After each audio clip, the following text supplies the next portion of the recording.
Hello my darlings. Originally I was going to be doing a video about how I got fat or why I'm fat, but I'm still waiting for the old parental units to send me some photos of when I was fat. When wasn't I? Anyway, I decided to talk about another topic that has been on my mind, and that is body positivity. I'm sure you've heard about it. Before I get started, there are going to be a few disclaimers. So let me preface this by saying I am not an expert on the matter. In fact, I have been going round and round in circles this week trying to get my thoughts organized with where I wanted to go with this video. There's just so much to talk about, so I'm actually planning on creating a series of videos talking about some of these subjects and what I've learned in more depth. And disclaimer, in exploring these topics, I might offend some people, so I'm sorry for that. I'll probably not be 100% correct the whole time, and I will definitely say the wrong things. But I'm looking at this as an opportunity for myself and hopefully you, so an opportunity for us to grow and educate ourselves. When I first discovered body positivity, I felt such a sense of relief. I saw other fat people with bodies like mine unashamedly living their lives. They were beautiful. And after having spent my whole life hating my body and never feeling like I fit into the mainstream idea of beauty, I started to be more accepting of my body too. I'm not at a place where I'm 100% happy with my body, and I've talked about this before. I've talked about my desire to lose more weight, but it no longer feels like the most urgent thing I need to do before living my life how I want. I saw people on Instagram in bikinis, which if you don't follow me, it's at Honjo. So I saw people in bikinis and it gave me the courage to buy cute bikinis. You can check me out in my bikini on Instagram. I even wear shorts now. I even bought a bloody crop top. But then I started seeing that there also seemed to be a darker side of body positivity. And there are definitely a lot of critics of the movement too. And this is where it has become a total mind for me.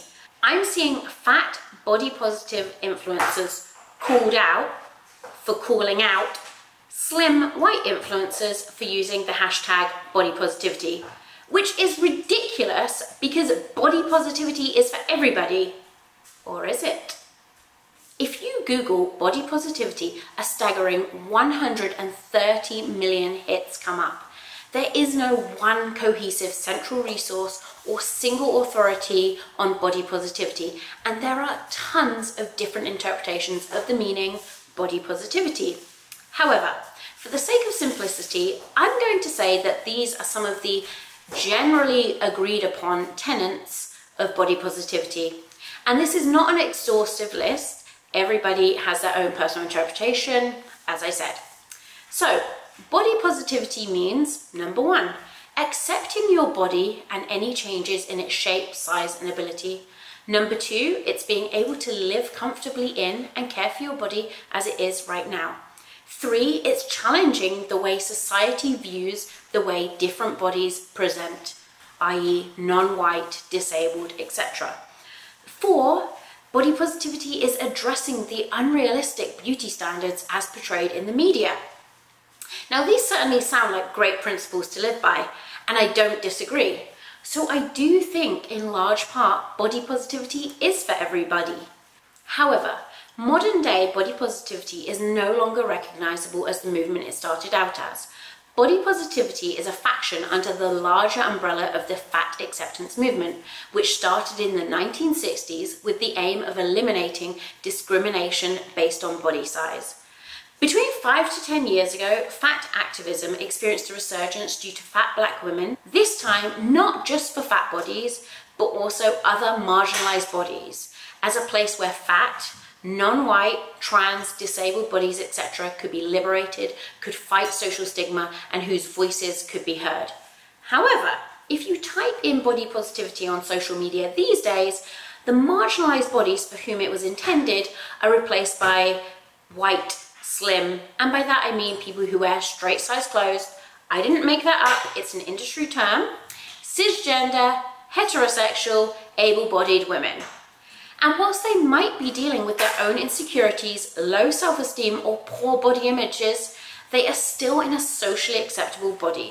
So once more, those whom this movement was originally intended for have been pushed aside for more palatable forms of body positivity in mainstream media.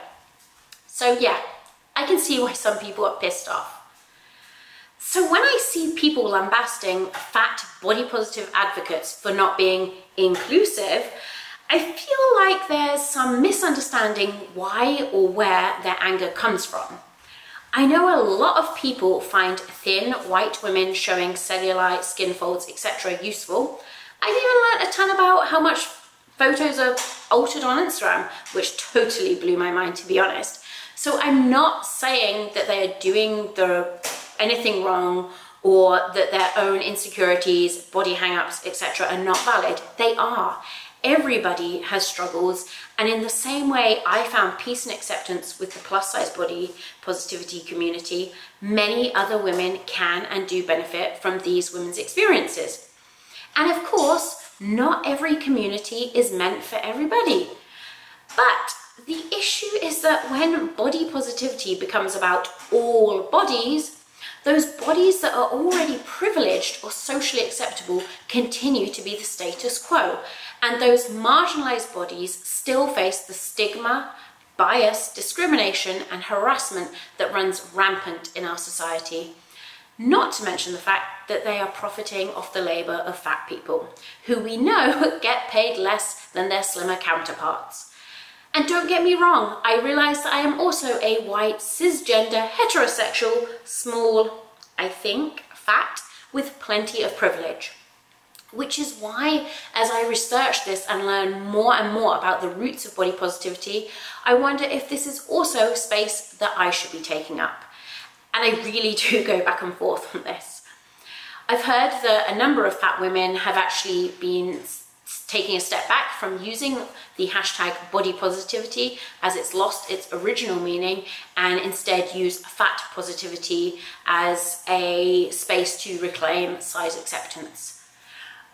I appreciate and understand how movements change and evolve, but I just wonder if the people who are taking the spotlight and the people criticizing fat activists are aware of the origins of the movement, and if they were, perhaps they would be more understanding of why some fat activists assert that it is only for fat people and other marginalized bodies. There's just this continual frickin' bum fight between fat activists and critics, so much nitpicking, taking words out of context, twisting words, and honestly, I think a lot of misunderstanding and an unwillingness to look deeper. I know that when you do put yourself out there on social media, your words are taken at face value, but too often tone and nuance are lost, and that's all other people have to go on. So I think there just could be more understanding rather than ripping someone apart or actually trying to understand somebody else's point of view. Ignorance and the "I don't get it, therefore it's wrong" attitude are not valid reasons to discredit or dismiss someone else, especially if they're in a marginalized group and they are telling you something is damaging and hurtful. It's just as if people want to see what's wrong with someone else's view and tell them how wrong they are. Some people just don't seem to be able to see the grey area and they're only thinking in black and white. For example, people will say that body positivity is about self-love and means that always feeling good about yourself and loving your body. It doesn't. You aren't expected to love and feel good about your body 100% of the time. It's not possible. We're humans and moods change. But it is about the nuance of giving yourself permission to accept your body as it is. Some days we might feel better about it, and other days not so much. It's not a binary concept. And I'm not just speaking about the critics of body positivity. I'm including believers that body positivity is for fats and other groups only. For sure, some people have a very rigid idea of what body positivity is or isn't.